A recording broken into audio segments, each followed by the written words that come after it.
Il en avait fait son domaine, son refuge, son havre de paix. L'Obersalzberg était une montagne de Bavière comme les autres, jusqu'à ce qu'Adolf Hitler la découvre en 1923. Là-haut, à 700 km de Berlin, le leader nazi a passé un quart de son règne entouré de ses plus fidèles lieutenants et de sa maîtresse Eva Braun. Au centre d'un quartier général archi-sécurisé se dressait son immense maison, le Berghof. Au-dessus, perché à 1800 mètres d'altitude sur un piton rocheux, son célèbre nid d'aigle dominait la région, symbole de sa soif de grandeur. C'est ici, face à un paysage époustouflant de beauté, que sont nées les idées les plus sombres de l'humanité. Mais sur place, malgré les bombardements et la volonté de faire disparaître le passé, les traces subsistent. Et ce morceau est là où devait se trouver ce pilier. Grâce à des enquêtes de terrain, des témoignages de survivants et à des images de synthèse, vous allez découvrir comment une petite montagne tranquille a été transformée en gigantesque complexe politico-militaire. 70 ans après la fin de la guerre, que cachent les arbres de l'Obersalzberg? Que reste-t-il du réseau de tunnels et de bunkers tentaculaires creusés à l'intérieur de la montagne? Comment l'histoire refait surface dans les moindres recoins de l'ancien repère alpin d'Adolf Hitler?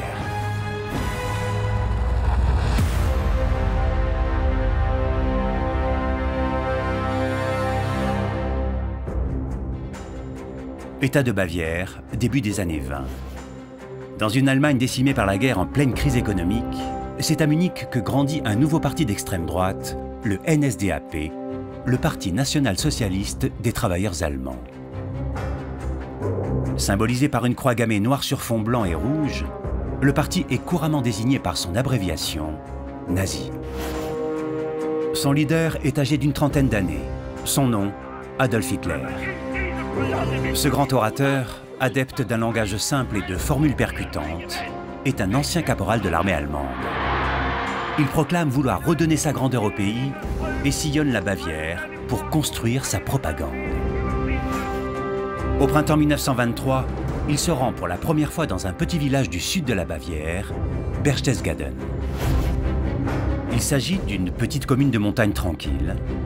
Le jeune Adolf vient y rencontrer l'écrivain antisémite Dietrich Eckart, l'un de ses plus fervents promoteurs qui deviendra son ami.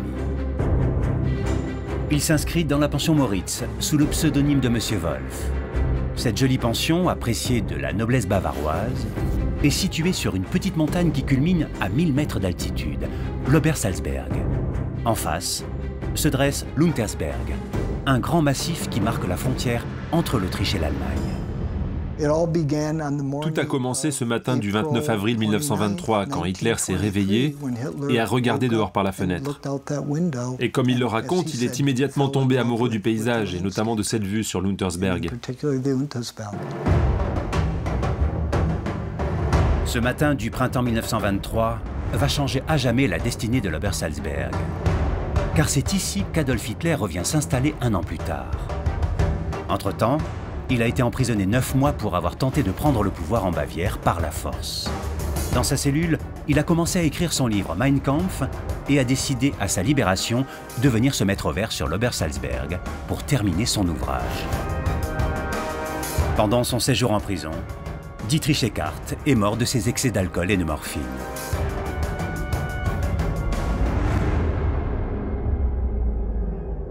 Hitler achèvera le second tome de son livre par une dédicace à son ami écrivain, qui lui aura notamment transmis sa haine féroce du peuple juif.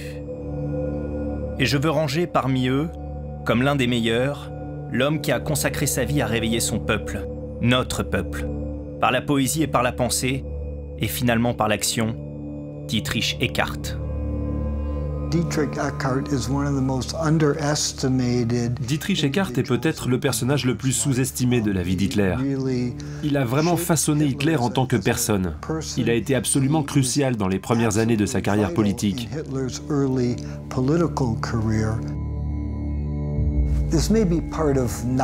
Ça fait peut-être partie de la mythologie nazie.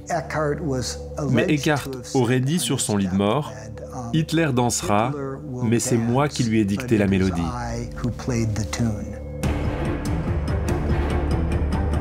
Les premières traces laissées par le leader nazi dans la région de l'Obersalzberg remontent à la mort de son ami Dietrich Eckart. On les retrouve au sous-sol du quotidien local, le Berchtesgadener Anzeiger, là où sont conservées les archives.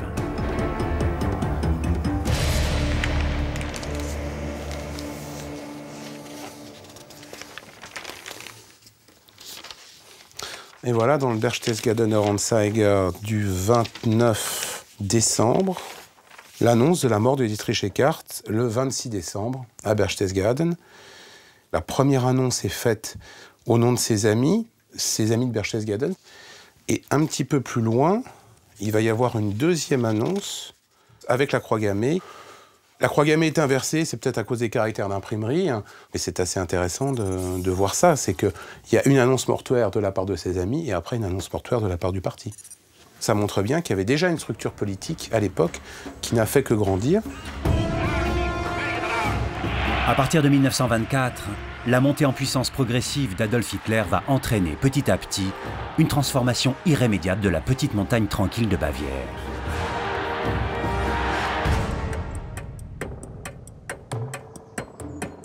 Jeff Walden est l'un des meilleurs experts de l'Obersalzberg. Passionné d'histoire de la Seconde Guerre mondiale, cet ancien militaire américain, longtemps posté en Allemagne, a consacré beaucoup de temps à ses recherches. Il a publié un ouvrage de référence sur les traces laissées par le Troisième Reich dans la région. Au cours des dernières années, Jeff a arpenté la zone pour retrouver les vestiges de l'époque et il connaît le moindre recoin de la montagne. Pour mener son enquête, il s'est basé sur les plans d'origine et les milliers de photos d'archives qu'il a récoltées dans toute l'Europe. Il sait donc précisément où se situaient les bâtiments occupés par les nazis et à quoi correspondent les ruines qu'il en reste aujourd'hui. Sur le flanc de la montagne, il a notamment localisé les restes du Kampfhaus, le tout premier chalet dans lequel Adolf Hitler a séjourné au début des années 20. Quand il a été relâché de prison, il est revenu sur l'Obersalzberg pour se retirer dans cet endroit très calme et l'utiliser comme un lieu d'écriture. Il y avait quelques arbres, mais pas autant qu'aujourd'hui avec ceux qui nous cachent la vue. Il y avait une petite cabane en bois ici. Ces pierres sont tout ce qu'il reste des fondations. C'est dans cet endroit précis qu'il a terminé d'écrire Mein Kampf. À l'époque des nazis, le site était préservé comme un mausolée pour célébrer Hitler et son livre. Et pour les visiteurs qui venaient à l'Obersalzberg, c'était un des sites à visiter en priorité. En 1928, Hitler décide de louer la Haus Wachenfeld, une petite maison située à quelques centaines de mètres en contrebas du petit chalet. Le bâtiment est typiquement bavarois et il le loue pour 100 marks par mois. Peu à peu, ce qui était une planque s'ouvre aux admirateurs qui gravitent autour de lui. Vous savez, avant 1933, c'était une sorte de refuge très privé pour Hitler. Il avait des relations avec les gens du coin. On sait par exemple qu'il avait une petite amie ici dont il était tombé amoureux à l'époque.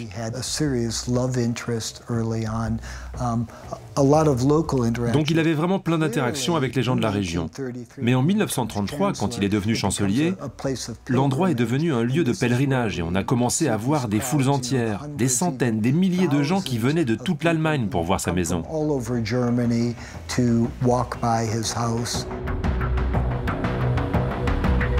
Avec les recettes colossales des ventes de Mein Kampf, Hitler achète alors la maison Wachenfeld. Très vite, dépassé par les foules idolâtres et désormais pris dans ses fonctions de chancelier du Reich, il décide de la faire agrandir et de sécuriser son accès.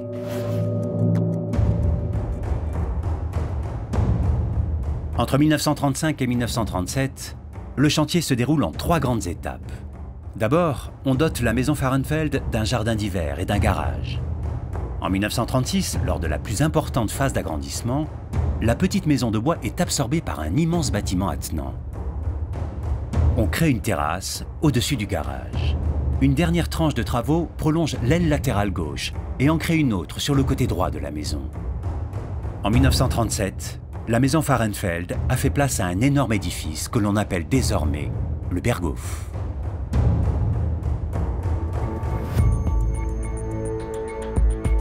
Ces 30 pièces abritent les appartements d'Hitler, de son photographe, de sa maîtresse Eva Braun et de tout le personnel.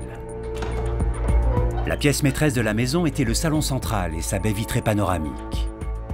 Composée de 90 petites vitres, elle mesurait 7 mètres de long et 4 mètres de haut. 28 mètres carrés de verre, une véritable démonstration de force pour offrir aux invités d'Hitler une vue imprenable sur l'Untersberg.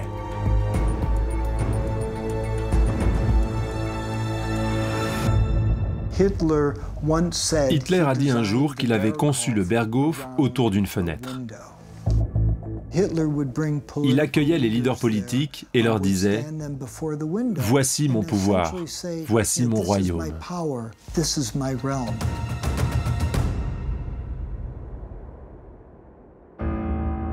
Bombardés à la fin de la guerre par les Anglais puis par les Américains, les Bavarois eux-mêmes ont détruit ce qu'il restait pour éviter que l'Obersalzberg ne se transforme en lieu de pèlerinage nazi. Aujourd'hui, il ne reste donc que très peu de traces du fameux Berghof d'Adolf Hitler. Le morceau le plus gros qui reste du Berghof, c'est ce mur qui était derrière la maison. Il ne faisait pas partie de la maison elle-même. C'était juste un mur de soutien qui devait éviter que la colline ne s'effondre sur l'arrière de la maison.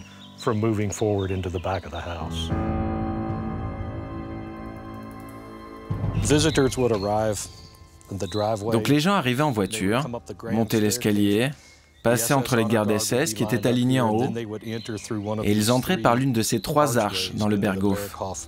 On pense que ce morceau de pierre qui est là est la base de l'un des 2 piliers qu'on voit sur le plan et qui formait l'entrée principale. J'ai pris de nombreuses mesures ici. Je les ai comparées au plan, et ce morceau est exactement là où devait se trouver ce pilier.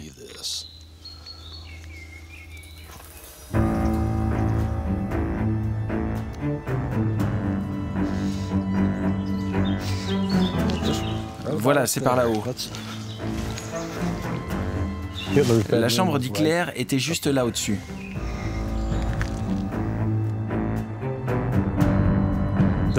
La terrasse était sur le toit du garage. Donc en gros, elle était là, au-dessus de nous.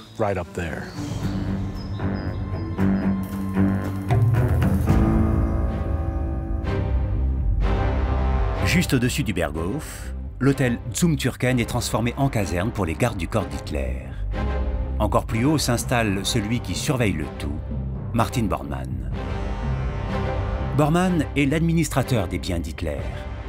Totalement dévoué au Führer, il est le maître redouté de l'Obersalzberg. Aujourd'hui, la maison qu'il occupait n'existe plus et a été remplacée par un hôtel de luxe. Mais les plans d'origine du bâtiment sont conservés au musée de l'architecture de Munich. Cette vieille maison de l'Obersalzberg, c'était le sanatorium pour enfants. Ce qui est intéressant, c'est que de l'extérieur, on a gardé une apparence typique du coin. Tout simplement pour garder le côté maison de vacances.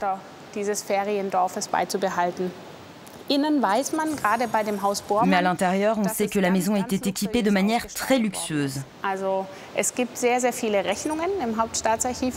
Aux archives de Munich, des factures attestent qu'il possédait les collections les plus chères de minéraux, que tout était très luxueux.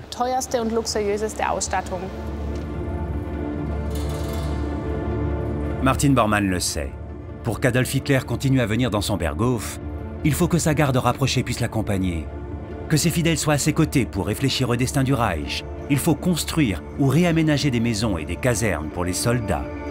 Sous la direction de Bormann, 60 000 ouvriers sont envoyés sur l'Obersalzberg et la montagne se transforme en gigantesque chantier. L'Obersalzberg illustre bien la façon dont Bormann s'est placé sur le devant de la scène. En s'appropriant ce projet personnel d'Hitler, il saisit sa chance d'exercer son pouvoir.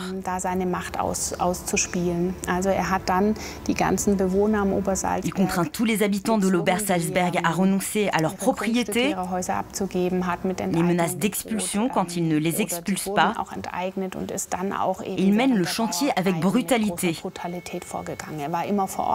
Il était omniprésent, très colérique. Les architectes se plaignent d'un homme qui, sans avoir la moindre idée de ce qu'il fait, mais une pression extrême à tout le monde.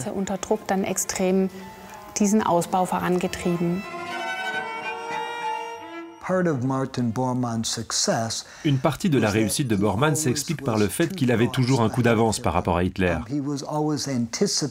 En fait, il anticipait ce que Hitler voulait.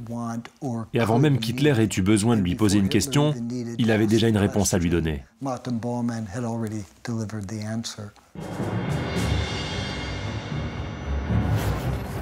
En quelques années, l'Obersalzberg change de visage et se transforme en deuxième centre de décision nazie. Pour assurer la sécurité du chancelier, la zone devient interdite d'accès. En gros, toute la montagne était réservée au Führer. Hitler était protégé par 3 périmètres de sécurité. Le premier périmètre était autour du Berghof, et chaque périmètre était clôturé par du fil barbelé, dont on voit ici un reste. La zone protégée, désormais détenue par les nazis, s'étend sur 10 km². Des postes de garde sont installés autour des 3 ceintures de protection et 35 nouveaux bâtiments sont construits. Parmi eux, une maison pour Hermann Göring, commandant en chef de la Luftwaffe, une autre pour Albert Speer, architecte en chef du parti nazi, et même un théâtre.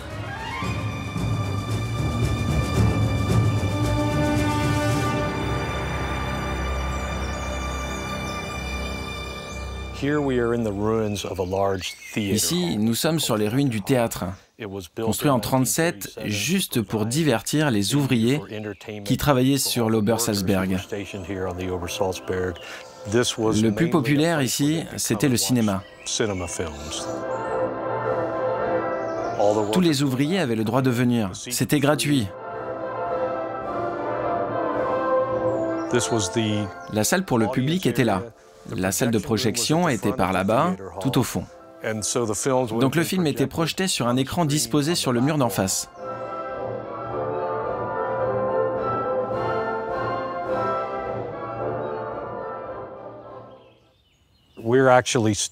En fait, là, on se trouve sous le niveau de la salle. Les piliers en béton qu'on voit autour de nous supportaient le plancher. C'est comme si nous étions à la cave.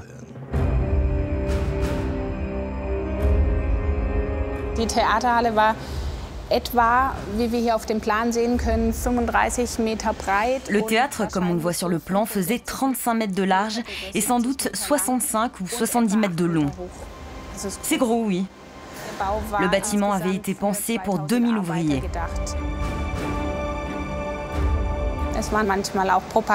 Il y avait aussi parfois des manifestations de propagande. On voit bien qu'il y a partout cet aigle du Reich. En fait, on en profitait pour essayer d'influencer les travailleurs.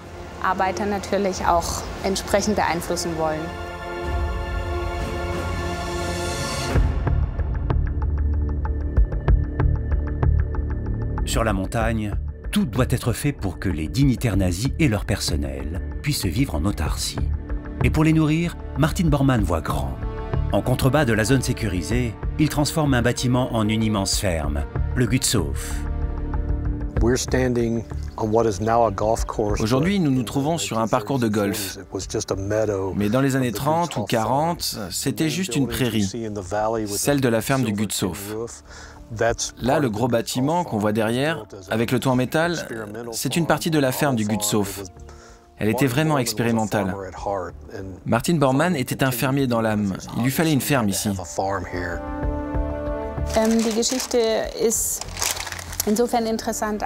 Sur l'Obersalzberg, on a détruit les fermes, chassé les fermiers. On a tout remplacé par la ferme pilote de Bormann. Mais cette ferme n'était absolument pas rentable. Ça n'a pas du tout fonctionné, tout simplement parce qu'il n'avait pas l'expérience du terrain des paysans locaux.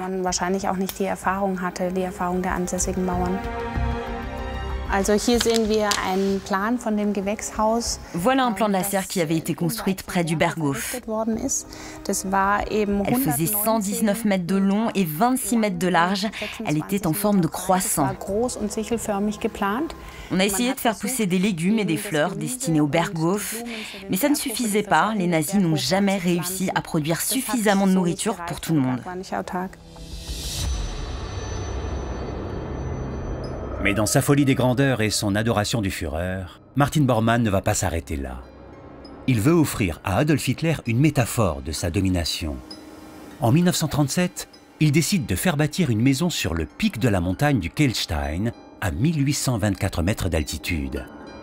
Construite par 3000 hommes en moins de 13 mois, elle sera surnommée plus tard le Nid d'Aigle.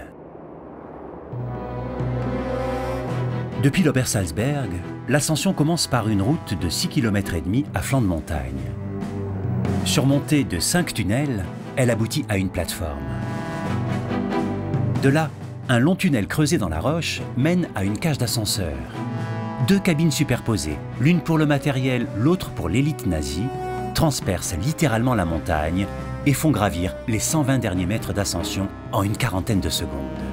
On arrive alors au cœur de la maison. Aujourd'hui, l'ascenseur et sa cabine en bronze ont été conservés et le Nid d'Aigle, épargné par les bombardements de 1945, a été transformé en restaurant d'altitude. Ce lieu mythique est devenu symbole de la domination d'Hitler dans la région pendant la Seconde Guerre mondiale. Pourtant, l'endroit n'a quasiment joué aucun rôle pendant la guerre.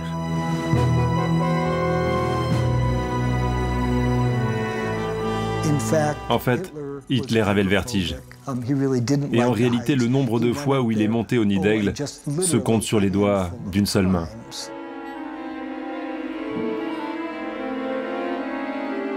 Cette maison sera principalement utilisée par la face la plus privée d'Hitler, sa maîtresse Eva Braun.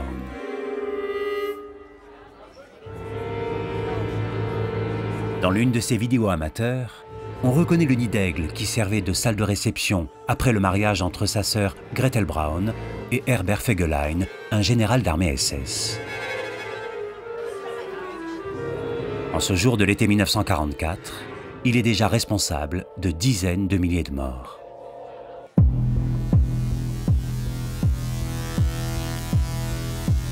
Lorsqu'Hitler vient passer quelques jours dans son Berghof, le temps semble s'arrêter. Le Führer veut profiter de sa montagne tout en réfléchissant à ses stratégies politiques et militaires. Albert Feiber fait partie de l'Institut d'histoire contemporaine de Munich. Dans le cadre de ses recherches, il a étudié comment s'organisait la vie à l'Obersalzberg et a retracé les habitudes d'Hitler lorsqu'il séjournait dans sa maison. Le quotidien était en fait assez ennuyeux. On le sait, Hitler vivait la nuit. Il se levait très tard, sautant souvent le petit déjeuner et le déjeuner. Généralement, il faisait ses premières réunions en fin de matinée.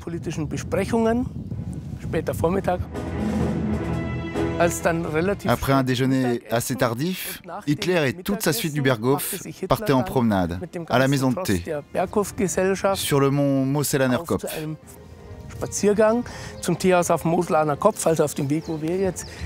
Ils empruntaient la route sur laquelle nous nous trouvons actuellement. Pendant ces balades rituelles, il se cherchait un interlocuteur privilégié. Le chemin était très étroit. On ne pouvait pas marcher à plus de 2 côte à côte. Et on discutait de sujets hautement politiques.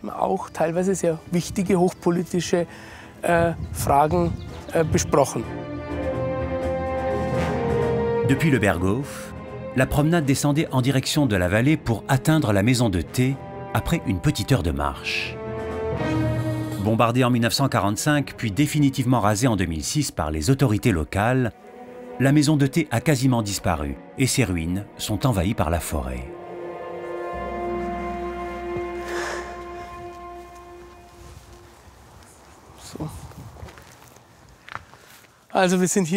Ici, nous sommes sur les derniers restes de la maison de thé.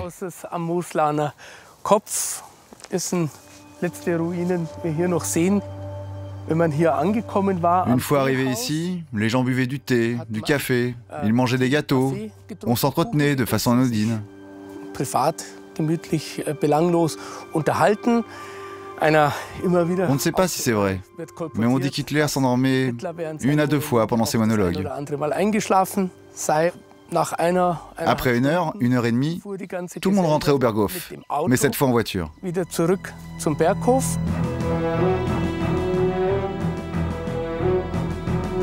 Après le dîner, Les invités se réunissaient dans la grande salle pour écouter les longs monologues d'Hitler. Parfois, ils regardaient un film. Et la soirée se poursuivait ainsi jusqu'à 4 h du matin. Hitler était un gros fan de films américains, qui officiellement étaient censurés en Allemagne. Mais c'était ses films préférés. Et il était particulièrement fan de Mickey Mouse aussi. La vie au Berghof, c'est l'anti-Berlin. Ici, le dictateur, prêt à exterminer des millions de personnes, cède la place à l'homme, à son amour du paysage et du folklore alpin. La décoration est typiquement bavaroise, et le moindre objet doit être à la gloire du chancelier. À Paris, de nombreuses pièces ont été ramenées en trophée par les soldats français venus libérer la montagne en mai 1945.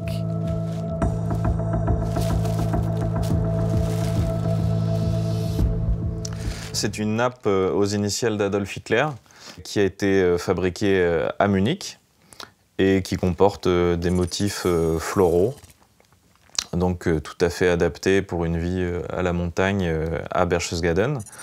On a plusieurs autres exemplaires de nappes ou de serviettes assorties.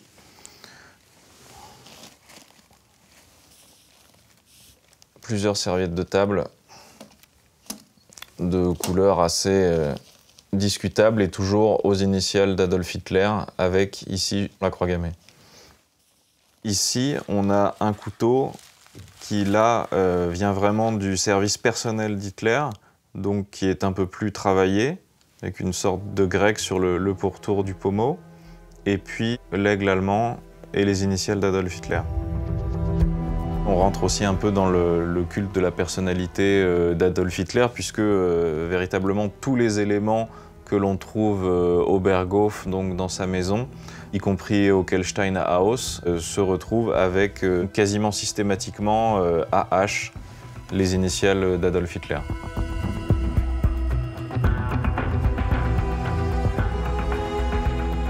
Cet objet a été utilisé par Hitler puisqu'il ornait son bureau personnel. Là, on a une photo qui en atteste au Berghof, où on le distingue sur son bureau personnel. Et puis on retrouve dedans, pour le coup, effectivement, son papier en tête et son courrier en tête, des enveloppes et encore des cartes de visite avec son nom, Adolf Hitler, et puis l'emblème nazi, ainsi qu'une petite carte de visite laissée à son attention par son secrétaire, lui demandant de ne pas oublier l'anniversaire de Madame Bormann. Les prises de guerre des soldats français au Berghof dénotent un train de vie fastueux qui contraste avec celui des habitants de Berchtesgaden. D'ailleurs, les habitants de la ville de Berchtesgaden dénomment les habitants de l'Obersalzberg, donc Adolf Hitler, ses collaborateurs, ceux d'en haut.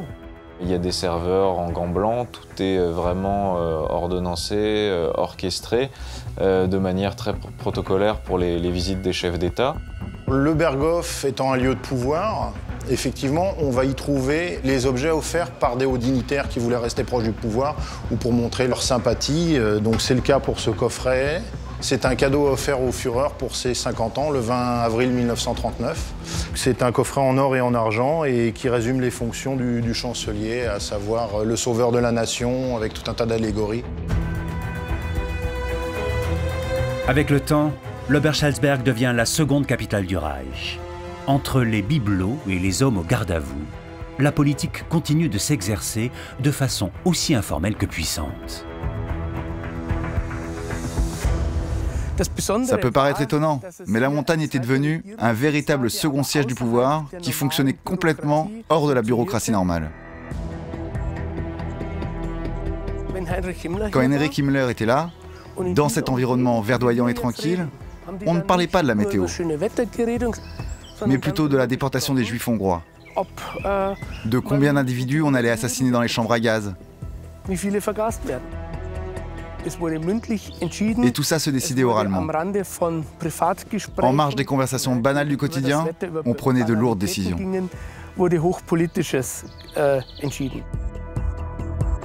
Symbole de la toute-puissance du chancelier, l'Obersalzberg et le Berghof deviennent des lieux clés dans les relations diplomatiques entre l'Allemagne et le reste du monde. La presse se fait souvent écho des visites officielles que les dirigeants du monde entier ou les ambassadeurs viennent rendre à Hitler dans sa vaste demeure bavaroise. Hitler mettait en scène les arrivées de ses visiteurs. Parfois, il descendait jusqu'en bas des escaliers pour accueillir son invité. C'est ce qu'il a fait par exemple quand le prince de Galles est venu. Il l'a salué en bas des escaliers et les a ensuite remontés avec lui. Quand le Premier ministre britannique Neville Chamberlain est venu, Hitler n'a descendu que la moitié des escaliers. Et puis à d'autres occasions, il se tenait simplement en haut des escaliers et attendait que le visiteur les monte pour venir le saluer. Il concevait son propre protocole, sa propre mise en scène autour de tout ça.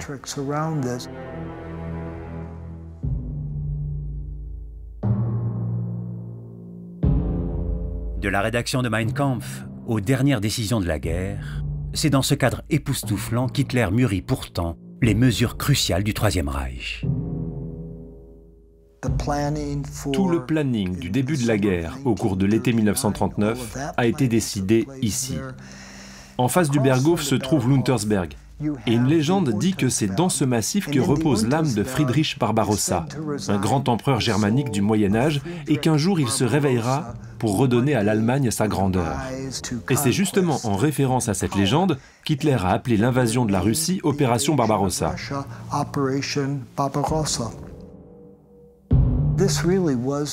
C'était vraiment un lieu d'inspiration pour lui. Il a même dit un jour, « C'est ici que j'ai passé les meilleurs moments de ma vie et que j'ai conçu mes plus grandes idées. »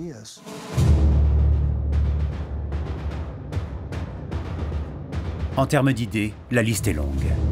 C'est au Berghof qu'en 1933, il ordonne le boycott de tous les magasins juifs, qu'en 1938, il prépare les accords de Munich, et qu'en 1941, il ordonne l'euthanasie des handicapés. C'est ici enfin qu'en 1944, Hitler acte la déportation de 500 000 juifs hongrois.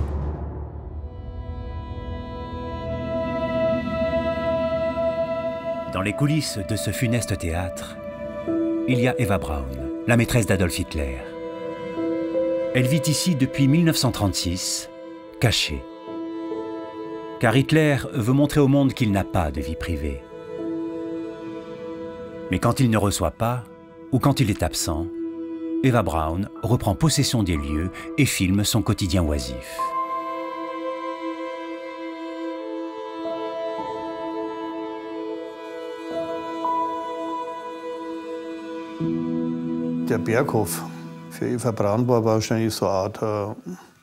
Pour Eva Braun, le Berghof est une sorte de refuge.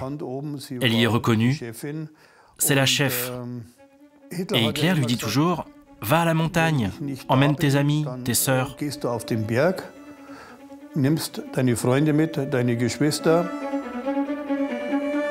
Robert Brandner est antiquaire à Berchtesgaden. Il s'est spécialisé dans un marché un peu particulier, la revente des reliques du Berghof. De nombreux objets sont passés entre ses mains et parmi eux, des lettres écrites par Eva Braun à sa meilleure amie Hertha Schneider. Hertha recevait ses lettres ou ses cartes, et ça, j'en ai eu un paquet, qui disait « Comment tu vas, ma petite Hertha? Tu veux venir passer quelques jours à la montagne? Je suis un peu seul là-haut. Ta compagnie me ferait plaisir. Mes sœurs viennent la semaine prochaine, etc. » À sa mort, Eva Braun lègue à Hertha Schneider de nombreuses affaires, et c'est Robert Brandner qui est alors chargé de les revendre.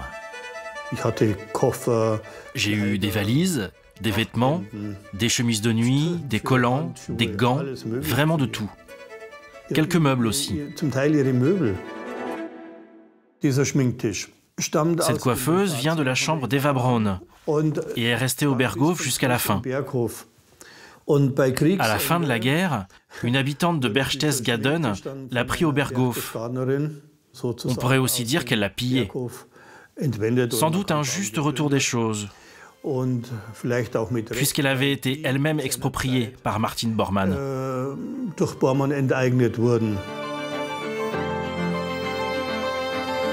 Pendant la guerre, Eva Braun continue de passer le temps avec son proche entourage. En 1944, le mariage entre sa sœur et le SS Fegelein occasionne un dernier moment festif.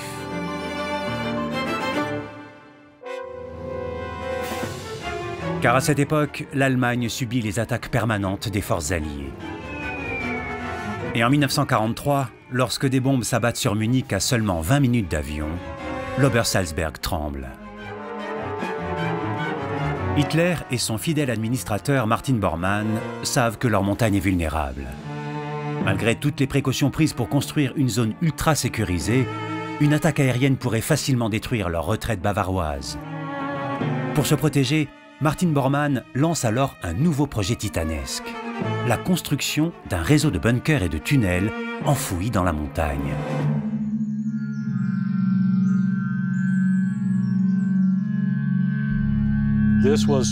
Voilà une des sorties de secours du tunnel personnel d'Hitler.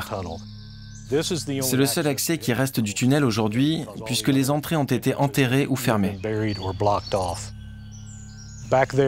Derrière, juste là, il y avait 17 pièces si vous comptez les toilettes. Il y en avait une pour Hitler, pour sa maîtresse, pour ses serviteurs, ses collaborateurs les plus proches, mais aussi des pièces pour les gardes SS. Le bunker du Berghof est le premier à avoir été construit dès 1943. Son chantier s'est déroulé en 3 phases distinctes. La section A est achevée à Noël 1943. Elle part d'un escalier situé juste à l'arrière du Berghof et s'étend jusqu'au sous-sol de l'ancien hôtel qui hébergeait les soldats chargés de la protection d'Hitler. Elle comprend les appartements du Führer et de sa garde rapprochée. La section B, construite en 1944, s'étend vers l'ouest. On y trouve toutes les installations opérationnelles, salles de télécommunication, archives, cuisine, local technique pour l'électricité et l'air conditionné. La section C, dont la construction n'a pu être achevée, comprend un tunnel qui s'enfonce encore plus profondément dans la montagne pour échapper à d'éventuels assaillants. Le bunker du Führer est équipé de plusieurs sorties de secours, mais il est également relié, grâce à un tunnel, au bunker de Martin Bormann. Entre les deux, un abri conçu pour accueillir 400 hommes est construit sous la caserne SS. Les maisons de Göring et Speer ont aussi droit à leur terrier. Au total, en moins de 2 ans, un réseau tentaculaire de 6 km et de 22 000 mètres carrés est creusé à l'intérieur de l'Obersalzberg.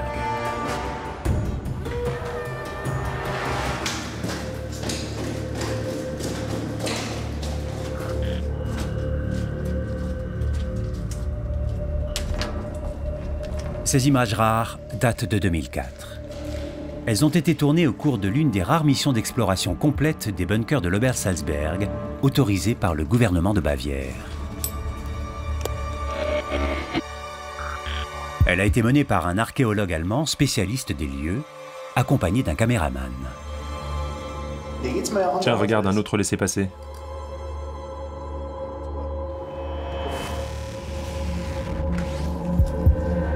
Ici, nous nous trouvons sous la maison de Martin Bormann.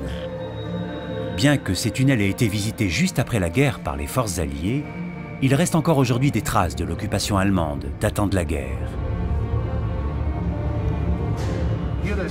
Ici, c'est ce qu'on appelait le casino, qui servait de salle de séjour et de salle à manger.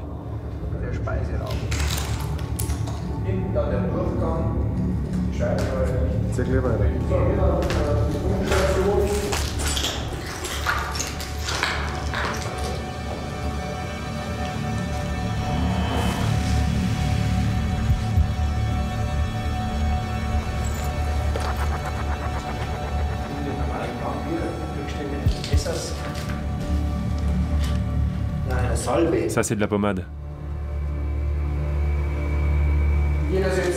On se dirige vers la sortie de secours. Là, on se trouve à nouveau au-dessus des conduits techniques.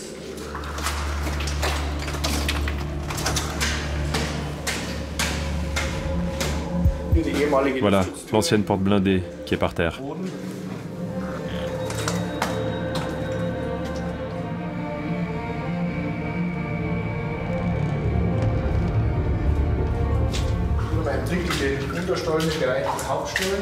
Pour éviter les recueillements néo-nazis, les bunkers sont aujourd'hui murés. Mais une portion de quelques centaines de mètres reste toujours accessible.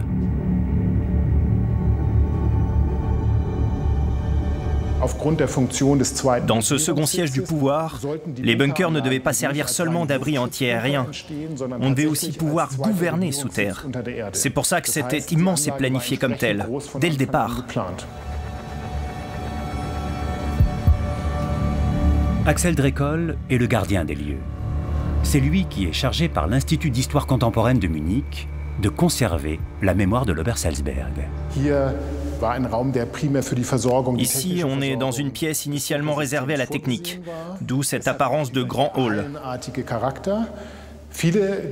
Sinon, beaucoup de pièces étaient censées accueillir les familles des hauts fonctionnaires du parti pour de longs séjours. Elles étaient donc habitables. Certes, c'était spartiate, pas vraiment luxueux, mais des petites pièces pouvaient servir de chambre, de bureau, de salle de contrôle aussi. L'idée était de pouvoir continuer la guerre depuis ici. À l'intérieur, tout est pensé pour que les occupants des lieux puissent rester vivre sous terre le plus longtemps possible, isolés de la surface. Goebbels, dans les années 40, avait appelé à la guerre totale. Et la conséquence logique, c'est que, comme en haut, le délire idéologique ne marche plus, on s'enfonce alors sous terre. C'est ça que montre bien le bunker.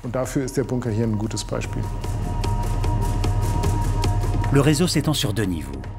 Le premier est constitué d'abris habitables.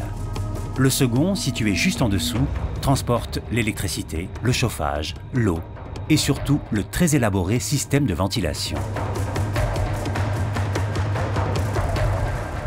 À raison de 3000 m3 par heure, l'air est aspiré, filtré, déshumidifié puis ventilé dans les couloirs des bunkers. Une légère surpression permet ensuite à l'air vicié d'être expulsé vers l'extérieur. Ce système permet à la fois de renouveler l'air et surtout d'empêcher tout air pollué de s'infiltrer dans le réseau. En cas d'attaque au gaz ou de bombardement, des valves étanches permettaient de bloquer toute entrée de produits chimiques ou de fumée à l'intérieur des tunnels. Le complexe souterrain pouvait alors fonctionner en circuit fermé pendant plusieurs heures. La construction de ce gigantesque réseau a mobilisé les meilleurs ingénieurs du Reich pour le rendre quasi indestructible. Les tunnels étaient composés de plusieurs matériaux. D'abord, un solide béton au contact de la roche. Ensuite, une première paroi de briques pour drainer les infiltrations d'eau. Puis, une couche d'isolant en matière plastique. Et enfin, une deuxième paroi faite de 2 rangées de briques recouvertes de plâtre. En 1945, alors que la guerre prend fin, le réseau est encore en chantier. L'objectif des leaders nazis est de créer un autre niveau, encore plus profond. Derrière, il y a encore une cage d'ascenseur. La cage est achevée, mais il n'y a jamais eu l'ascenseur. Imaginez-vous, on avait prévu des monts de charge capables de transporter des camions. Ça aurait dû être une véritable ville souterraine.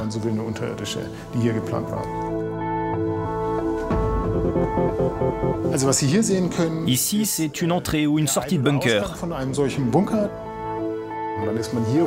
On descendait là par cet escalier, et en bas, l'accès était sécurisé par des soldats. Ils étaient tous munis de mitraillettes.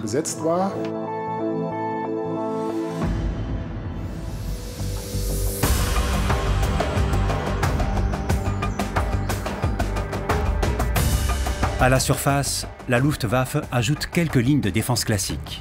Bataillon d'artillerie anti-aérienne, canon à brouillard, camouflage des bâtiments principaux.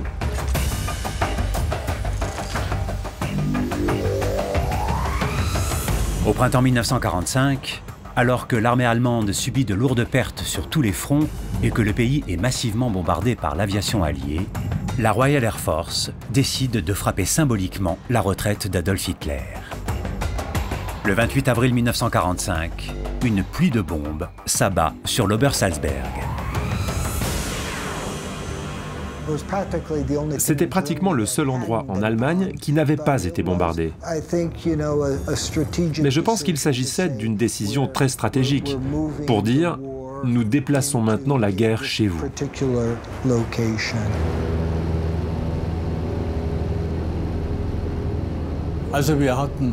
À l'époque, il y avait un système d'alerte. À l'alerte 15, nous avions 15 minutes pour aller nous mettre en sécurité. Donc on avait le temps de rentrer à la maison. À l'alerte 10 et 5, il fallait qu'on aille se réfugier au bunker le plus proche. Le jour du bombardement de l'Obersalzberg, je n'ai pas voulu descendre dans un bunker parce que je voulais rentrer chez moi. Mais j'étais à une demi-heure de marche de ma maison. Sur la route, un avion m'a tiré dessus. Imaginez-vous, j'étais sur la route et un avion m'a tiré dessus, moi, un petit gamin. À la surface, tous les bâtiments sont touchés, mais le bunker s'avère efficace. Les bombardements ne causent que 6 morts. Dans la région, les habitants de Berchtesgaden sont traumatisés et s'apprêtent à découvrir les atrocités commises par les nazis. Moi, j'étais persuadé que le Führer était le plus grand et le plus fort. Je ne comprenais pas pourquoi mes parents n'étaient pas d'accord. À la fin de la guerre, j'avais 13 ans. Il faut comprendre que pour moi, gamin, perdre la guerre, c'était la catastrophe. La pire humiliation. On était l'état idéal. Les nazis étaient les meilleurs, purs et sans défaut. Je ne savais encore rien à l'époque. Pendant que les habitants s'aventurent enfin sur la montagne, les troupes françaises de la 2e division blindée du général Leclerc progressent en direction du symbole absolu du pouvoir nazi. Au même moment, les forces américaines sont elles aussi en train d'arriver sur place. Aujourd'hui encore, 2 versions de l'histoire s'opposent pour savoir qui est arrivé en premier au Berghof. Berlin est tombé quelques jours auparavant. A priori, les troupes sur place ne savent pas encore que Hitler... Donc on pense peut-être le trouver aussi là-haut, donc c'est pour ça que c'est la course à la victoire. En fait, les Américains arrivent le 4 mai à Berchtesgaden dans la ville. Ils croient avoir atteint le but qui est la maison de Hitler, mais ils en sont proches et à la fois assez loin. Mais ne connaissant pas les lieux, ils s'arrêtent en centre-ville. La 2e DB arrive dans la foulée, 2-3 heures après, se répartissent dans la ville même aussi et arrive par l'itinéraire de la voie ferrée. Les Français, connaissant davantage les lieux, puisqu'un officier fait prisonnier y était passé en 1940, les emmènent jusqu'au Berghof, et ce sont donc les Français qui parviennent les premiers au Berghof, chalet de Hitler, sur l'Obersalzberg. Quelques heures plus tôt, les derniers SS présents sur place ont enflammé le bâtiment. Et c'est sur un Berghof encore fumant que tombent les soldats français. Alain Raphaël est l'un des premiers soldats à pénétrer dans l'antre d'Adolf Hitler. À l'époque, il était âgé de 24 ans. On est monté par une route extrêmement abîmée. On a stationné nos chars sous la terrasse. Je me vois encore rentrer dans cette pièce avec vue sur les Alpes. J'avais vu des photos et des films à Hitler dedans, paradant. Et moi, je me retrouve dans cette pièce. Ça fait plaisir. Sous l'escalier, on a défoncé une porte et on est tombé dans une petite, pas une grande pièce, une petite pièce où il y avait d'accumuler tous les objets les plus kitsch que vous puissiez imaginer. Chacun, autant que possible, s'est servi, mais moi, comme j'ai perdu mon char après, j'ai plus rien gardé.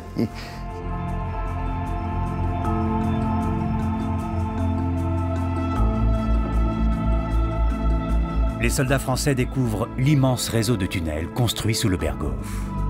Pour laisser une trace de leur passage, 3 d'entre eux y gravent leurs initiales ainsi que la croix de Lorraine, symbole des forces françaises libres. Très vite, les GIs rattrapent les Français sur la montagne et découvrent à leur tour les ruines fumantes du Berghof. Après avoir vécu sous le joug nazi, le village s'apprête à cohabiter 45 ans avec l'armée américaine.